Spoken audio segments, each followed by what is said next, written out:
बिहार की राजधानी पटना से स्वास्थ्य व्यवस्था और सरकारी योजनाओं में भ्रष्टाचार का एक बड़ा मामला सामने आया है।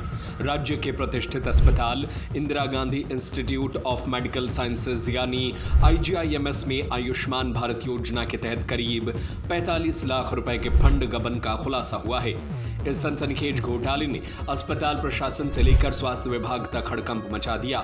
जांच में पता चला कि बिना इलाज और फर्जी दस्तावेजों के जरिए सरकारी राशि निकाली गई। जांच में पता चला कि बिना इलाज और फर्जी दस्तावेजों के जरिए सरकारी राशि निकाल ली गई। मामले में 4 आउटसोर्सिंग कर्मियों के खिलाफ FIR दर्ज कर उन्हें तत्काल काम से हटा दिया गया। जानकारी के मुताबिक अस्पताल प्रशासन ने पिछले 2 महीनों के आयुष्मान भारत योजना से जुड़े रिकॉर्ड्स की जांच शुरू की थी। इसी दौरान दावा राशि में कई तरह की अनियमितताएं सामने आईं। अब जांच समिति ने गहराई से पड़ताल की तो पता चला कि कुछ काउंटर क्लर्कों ने मरीजों के नाम पर फर्जी दावे तैयार कर करोड़ों की योजनाओं का चूना लगाने की कोशिश की। जब जांच समिति ने गहराई से पड़ताल की तो पता चला कि कुछ काउंटर क्लर्कों ने मरीजों के नाम पर फर्जी दावे तैयार कर करोड़ों की योजनाओं को चूना लगाने की कोशिश की। नकली मेडिकल बिल, जाली दस्तावेज और बढ़ा चढ़ाकर दिखाए गए इलाज खर्चों के जरिए करीब 45 लाख रुपए की सरकारी राशि निकाल ली गई। इस मामले में IGIMS के मुख्य प्रशासनिक अधिकारी प्रफुल्ल रंजन की शिकायत पर शास्त्री नगर थाने में प्राथमिकी दर्ज कराई गई। पुलिस ने 4 आउटसोर्सिंग कर्मियों को नामजद आरोपी बनाया। इनमें अमरजीत राय, चंदन कुमार, साकेत कुमार और अभिषेक कुमार शामिल है। सभी एक निजी आउटसोर्सिंग कंपनी के जरिए अस्पताल में तैनात थे और आयुष्मान भारत योजना से जुड़े काउंटरों पर काम कर रहे थे। अस्पताल प्रशासन की जांच रिपोर्ट के अनुसार आरोपियों ने आयुष्मान भारत योजना के लाभार्थियों के नाम पर फर्जी इलाज दावे तैयार किए। कई मामले में मरीजों का इलाज हुआ ही नहीं, लेकिन कागजों पर बड़े बड़े मेडिकल खर्च दिखाकर क्लेम पास करा लिया गया। जांच में यह भी सामने आया कि जाली दस्तावेजों और नकली मेडिकल रिकॉर्ड्स का इस्तेमाल कर पूरी प्रक्रिया को वैध दिखाने की कोशिश की गई। महज 2 महीनों में इस नेटवर्क ने 45 लाख रुपए से अधिक की सरकारी राशि हड़प ली। IGIMS के मीडिया प्रभारी डॉक्टर विभूति प्रसन्न सिन्हा ने बताया कि जांच के दौरान कई संदिग्ध एंट्रियां मिली थीं।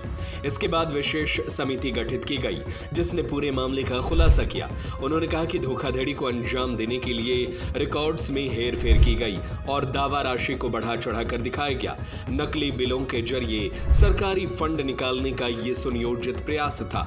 मामले के सामने आने के बाद अस्पताल प्रशासन ने सख्त कार्रवाई करते हुए 4 आरोपित कर्मियों को तुरंत सेवा से हटा दिया।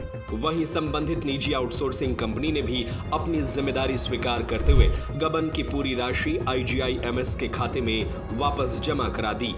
हालांकि इससे कानूनी कार्रवाई पर कोई असर नहीं पड़ेगा और पुलिस जांच जारी रहेगी। शास्त्री नगर थाना पुलिस अब इस बात की भी जांच कर रही है कि क्या इस पूरे घोटाले में सिर्फ 4 क्लर्क ही शामिल थे या फिर अस्पताल के कुछ अन्य कर्मचारी और बाहरी लोग भी इस सिंडिकेट का हिस्सा थे। पुलिस डिजिटल रिकॉर्ड्स, भुगतान प्रक्रिया और संबंधित दस्तावेजों की भी जांच कर रही है। संभावना जताई जा रही कि जांच आगे बढ़ने पर कई और नाम सामने आ सकते हैं। इस घटना ने आयुष्मान भारत जैसी महत्वाकांक्षी स्वास्थ्य योजना की निगरानी व्यवस्था पर भी सवाल खड़े कर दिए हैं। गरीब और जरूरतमंद मरीजों के इलाज के लिए शुरू की गई योजना में फर्जीवाड़ा सामने आने के बाद स्वास्थ्य विभाग की कार्यप्रणाली पर विपक्ष भी सवाल उठा सकता है। बिहार के सबसे बड़े सरकारी चिकित्सा संस्थानों में शामिल IGIMS में हुए इस घोटाले ने यह साफ कर दिया है कि यदि निगरानी मजबूत नहीं हो तो सरकारी योजनाओं में भ्रष्टाचार की गुंजाइश बनी रहती है। बिहार के सबसे बड़े सरकारी चिकित्सा संस्थान में शामिल IGIMS में हुए इस घोटाले ने यह साफ कर दिया है कि यदि निगरानी मजबूत नहीं हो तो सरकारी योजनाओं में भ्रष्टाचार की गुंजाइश बनी रहती है। फिलहाल पुलिस और अस्पताल प्रशासन दोनों इस मामले की तह तक जाने में जुटे हैं और आने वाले दिनों में जांच का दायरा और बढ़ सकता है।